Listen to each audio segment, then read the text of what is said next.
If you want to see how I made these built-in shelves for my daughter's room, stick around and watch this video. This is a two-part series. In the first part, I'm going to show you how I built the carcasses, and in the second part, I'm going to show you how I face framed and painted them with a factory finish to make them look like this.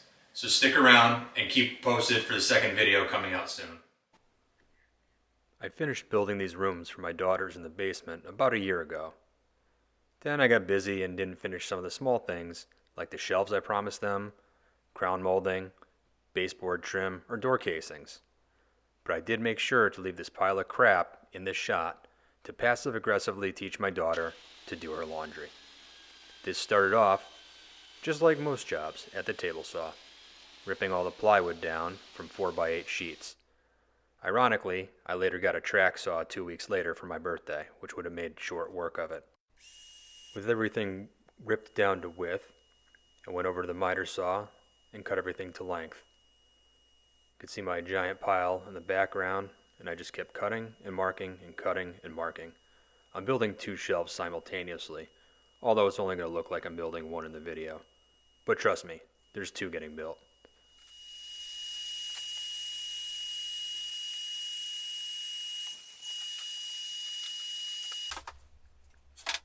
With all my pieces appropriately sized, I decided to lay them out on the floor, since I don't have an assembly table big enough or wide enough to fit these shelves.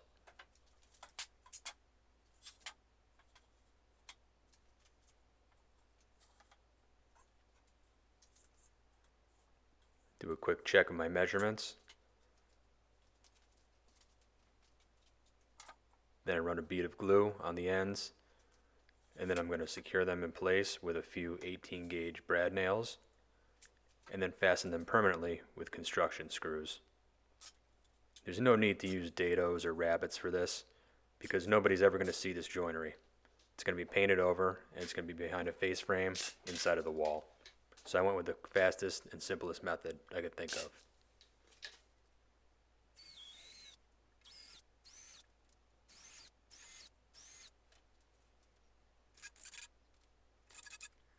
Here I am using the screws to secure the pieces together after I glued them.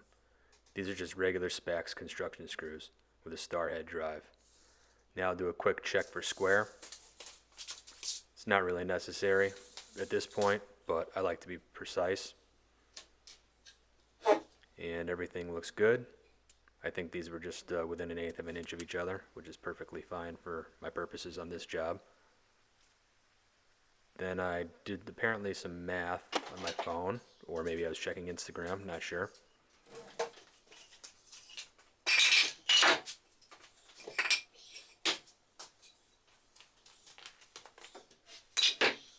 Here I am just putting some blocks to raise this up off the ground, so when I put the shelves in, I can make sure they're all flush.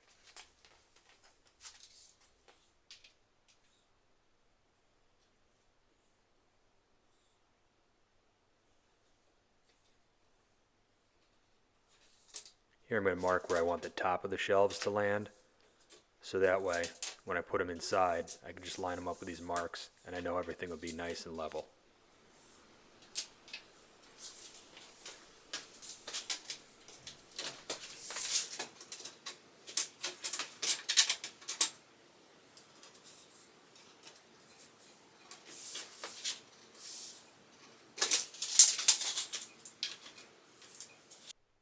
With the carcass marked for shelves, I went back over to the chop saw. Off the right hand side of the screen, I have a stop block that I'm measuring against towards the blade for exactly the width of the shelves. Make a quick adjustment on the stop block, and then I'll be cutting the shelves to width. Setting a stop block helps make all your cuts uniform. That way nothing is off by a few 1/16 of an inch if you just measured each cut by itself. That way, with all the shelves being equal width, you know you can just tighten it down and your whole shelf will be square.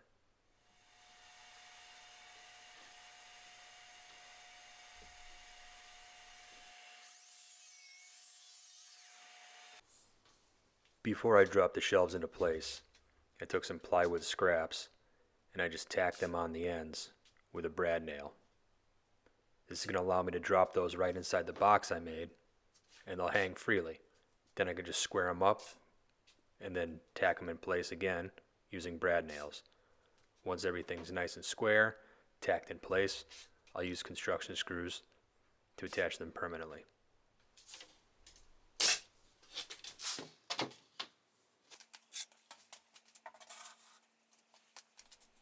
With all the plywood tabs installed, I take the shelves over and start dropping them into place and lining them up with the marks I made on the face of the cabinet.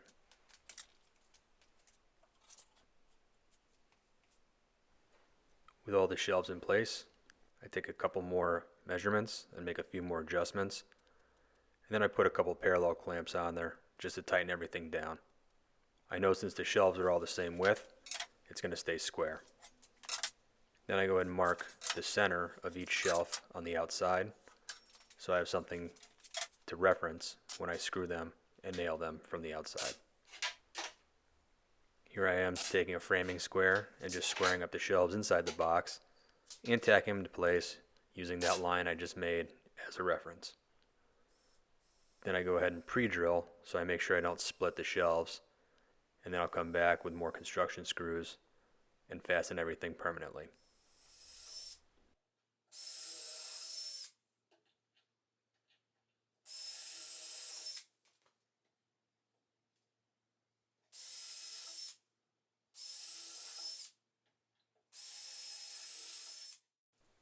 I decided against gluing these shelves in because I figured it'd just make a mess inside of the box. So I just went and screwed them. And once I add the face frame, it's going to add a lot of structure to it, and I don't think it'll be a problem.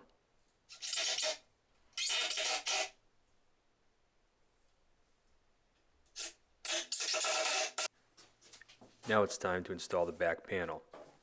Instead of doing it the hard way and making a groove to catch this back panel, I'm just going to attach it directly to the back of the carcass.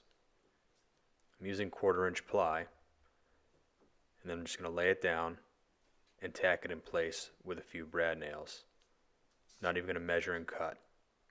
Once it's tacked in place, I'm going to take my cordless trim router and a flush trim bit and just cut off the excess.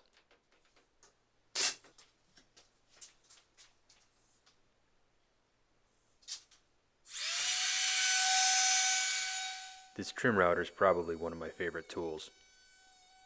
I'll usually make any excuse I can to use it for a job. But seriously, routers are very useful if you think outside of the box and come up with creative ways to use them. Just make sure you don't lose a finger.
After the second piece was secured in place, I continued trimming it in the same manner as the last.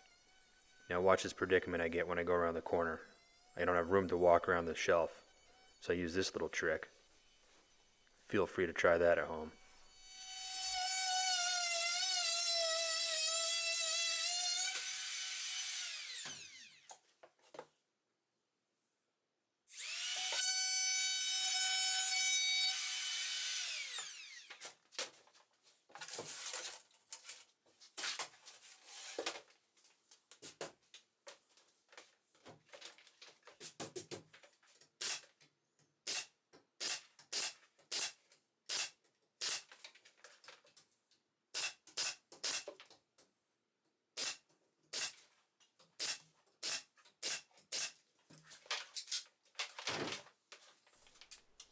Once the back panel was all flushed up, I go ahead and use those lines I made on the outside to know where the shelves were, and I transcribe them to the back of the shelf. Then I'll take a 4-foot level and connect these lines so I know exactly where the shelves are. That way I can take my brad nailer and secure the back panel to the back side of all the shelves.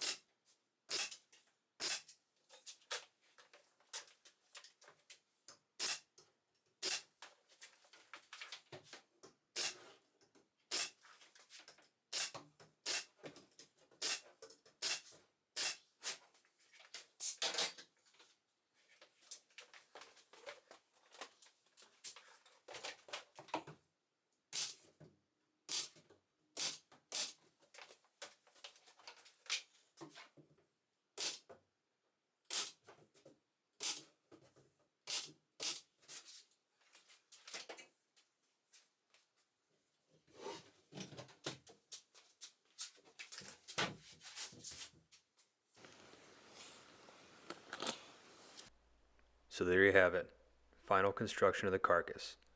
If you like this video and you want to see how I build a face frame and spray this with a factory finish, stay tuned for part 2 of this series. Also, remember to like and subscribe to my channel.